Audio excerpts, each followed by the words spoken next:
We all know that billionaires think a little bit differently than people that are making, let's say, $4,000 a month. They have something in their brains that sees opportunities. They have something in their brains that sees how to scale something, when they should scale, why they should scale, etc. And they have their finger on the pulse of humanity in a way that is very different than someone who's just getting by. That is the core component of what makes billionaires different, is how they think. This is proven by the fact that over 70% of billionaires are self-made. A lot of us have this misconception that someone was born into money or they, got everything given to them. It's not the case. Most billionaires are self-made. So in this video, I want to share with you my experiences of working hand in hand with a billionaire that I've come to respect profoundly, and getting to watch him in times that were hard and in times that were easy. And I'm going to boil down the 3 biggest things that I learned from working with this billionaire into this video and show you how billionaires think different, and most of all, how they actually take advantage of times of crisis. Okay, like we're in right now. Number 1, the first thing, actually, I'm gonna start at number 0. Number 0, this is like to paint the picture of how this gentleman interacted in meetings. This is a person who would be in a meeting, and if we were doing an investor pitch or we were doing any sort, it didn't matter what it was. If something was new to him, he was asking the most questions of anyone in the room. So again, this is just painting the picture. He was always the humblest guy in the room. He was always the person most willing to ask questions, most willing to look dumb. When other people, there were millionaires in the room, multimillionaires. In many of these rooms, there were all sorts of different wealth amounts represented. He always represented the most. He was always the wealthiest man in the room, and he was always the person to ask the most questions, come up with the most sincerity, be the most authentic, the most humble in any of those rooms. So that's number 0, to kind of paint the picture of who this guy was and how he presented himself to the world. And now, number 1 way that a billionaire thinks differently, especially in times of crisis, is they do not take anything personally. This man did not make up stories. He did not hope for things. He did not wish for things. He did not lament on the past. Everything was what it was in the moment. It was almost like Buddhist to watch this guy. Stuff would happen. He'd go, okay, got it. So that's done. And he'd recount it saying, okay, so this is all what's happened and here's where we are now. And I go, yeah, okay.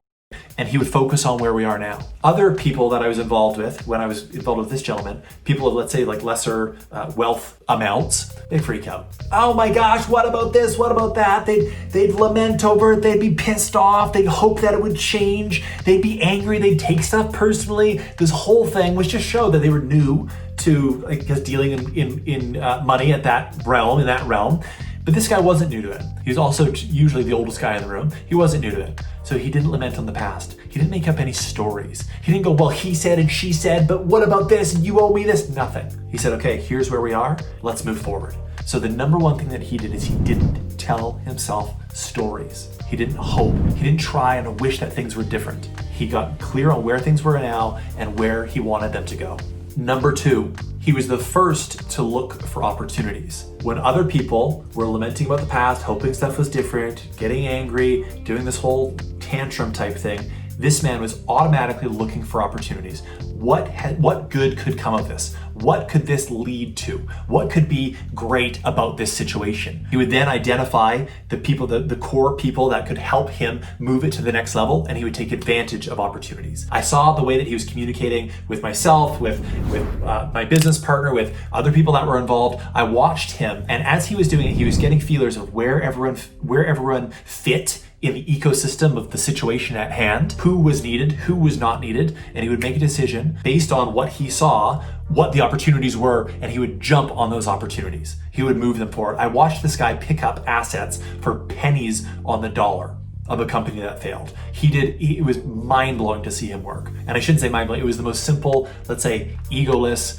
most impressive person that I've ever seen in business was watching this guy work. Step number 1, he didn't hope for anything in the past. He didn't lament. He didn't stay in the past. He was always like in the present or in the future. Step number 2, he was always looking for the opportunities.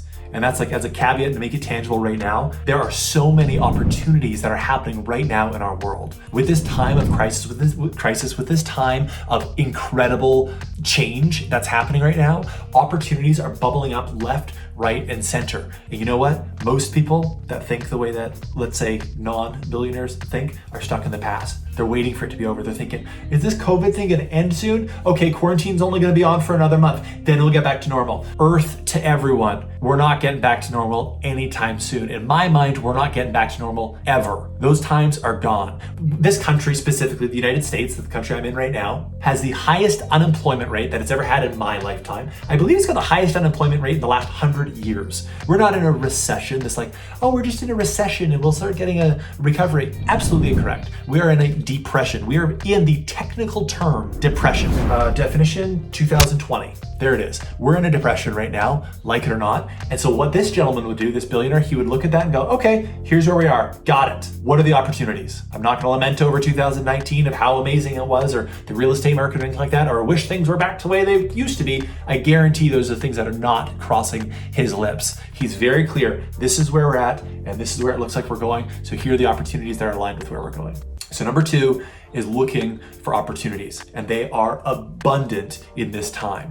As entrepreneurs, our job is to solve problems. Our job is to find challenges, solve them better or as good as other people are solving them, and solve them for a whole bunch of people. That's our job, is to solve problems. Never in my lifetime, potentially your lifetime either, had there been more problems to solve than right now. Have there been more people wanting help and support than right now? And by the way, the other elephant in the room is that people are receiving free money right now. People are like, well, the economy's not good. It's probably not a good time to start a business. Are you crazy? People are getting funny money. They're literally getting like Monopoly money in the mail. They're like, oh, I guess I didn't do anything the last 2 weeks. Glad I got this $2,000. And this is proven. By the way, people are willing to spend that money. The activity in the stock market went up 90% after the stimulus checks got mailed out. 90%. Why? Because people got free money. They didn't, I think it's because they didn't value it as much, because they basically like kind of crumpled it up and threw it at a burning casino, which is the stock market, which is inflated by free money, but that's a whole other video in the first place, or in the second place, or now. And they threw that money at the stock market, when in reality, that money could be going to investing in themselves. And chances are, if you're watching this video, you help people become better people, whether it be lose 10 pounds or have better sex or live the life of their dreams, whatever it is. If you're watching this video, chances are you're an entrepreneur that helps people. There's never been more people needing help right now, and now they're getting free money to invest in the thing that you can help them with. So number 2 is look for opportunities. They're all around us right here, right now. And number 3, negotiate everything. This man, this billionaire, I want to give you an example of negotiate everything. I texted him a while ago because he's got an Instagram account that I thought it would be cool to use in our business. And he doesn't even use Instagram. He just owns it as part of the assets of this company that he acquired. And I said, hey, why don't you sell me the Instagram account? I could use it. I'd like to kind of test it, see if it works. I'll give you $1,000 for it. He texts back, he says, that sounds like very little money. I think I would need more. By the way, what is it? Like, he didn't even know what I was, he did, like, he's up there in years. He didn't even know what I was asking to buy, but he told me it was too expensive. When I read that, I was like, oh, maybe it is not enough and I should offer more. And I was like, wait a second, this guy doesn't even know what it is, and this is enough. Anyways, negotiate everything. The times that we're in right now, you guys, the good news is that everything is negotiable. 6 months ago, everyone's charging top dollar for everything. When you're going to Maui, where I live, you're coming to Maui, you're paying $300 a night for like a 1-bedroom freaking Airbnb studio, or $200 a night or something like that. You're paying out the yin yang for freaking everything, right? Everything was overpriced. In my mind, 2019 was not normal. Just because it happened doesn't, by the way, just because like the most recent like good times doesn't mean it was normal. It was not normal. It was inflated, crazy bananas. And what we're going through now is going to start to equalize, ideally, sometime in the next few years. But we're just getting back to what homeostasis should be, like normal balance should be. That was crazy times. So everything is negotiable. And I watched this man negotiate on everything. And once he got clear on what he wanted, what price he wanted to pay, he would pay it and it was done. He didn't waste time on anything. So number 3 is negotiate on everything. And if you want to make this tangible, and if you feel uncomfortable negotiating on things, then you're going to want to get over that. A good way to do that is a test that it was a course I was taking, prompted us to do, which was you negotiate literally everything. You set a rule that anytime you spend money, you ask for a discount. And you're doing it not so that you get discounts on everything, but so you get used to asking it. So you get used to thinking like a billionaire. You get used to negotiating like a billionaire. You get used to someone who knows that a penny saved is a penny earned. I never really knew what that meant until recently, but yeah, you know what I mean. You're not spending it, so it's basically like making. So negotiate everything. So you go to Starbucks if you like, not great coffee, and you order a Frappuccino Grande, whatever it is. And when they say, okay, great, that's, $11.50, which is about how much they cost there. If that's about $11.50, you go, great. You know what? I'd really like it for the price of a tall. Let all the stuff come up. Let all the uncomfortable, like, oh my God, or like the cheap feeling, I'm just like my dad, or whatever it is, all the feelings that come up for you.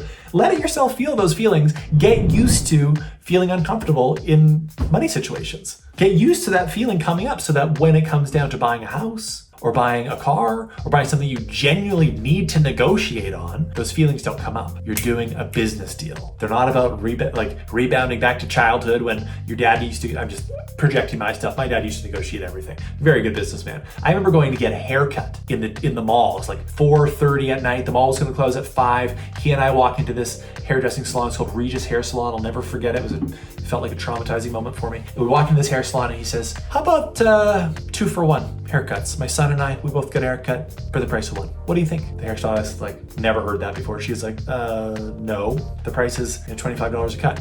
He goes, look, I just want to be honest with you. He says, look, my dad is balding on top. He says, I don't have that much hair. He's gonna be a quick cut. There's no one else in the mall right now. You guys are closing up shop in half an hour, so no one else is coming. So you either make 25 bucks, do 2 quick cuts, or make nothing. What do you want to do? I'll do the kid first. And so I sit down, she cuts my hair, then she cuts my dad bits of hair that he had left at the time. And we get a 2 for 1 haircut. I was mortified. I was just embarrassed by it. I was like, oh my gosh, this is crazy. Then once I got through that, rebounding back to childhood when I was negotiating, I became a really good negotiator. And I learned that everyone is negotiable. Everything is negotiable. And when you train that muscle, then when you go to buy a business, or you go to buy, like I said, a car or a house, or things that are really expected that you negotiate on, you're just doing a business deal. You're not reliving some sort of Regis Hair Salon trauma that I don't want to talk about anymore. You guys get the point.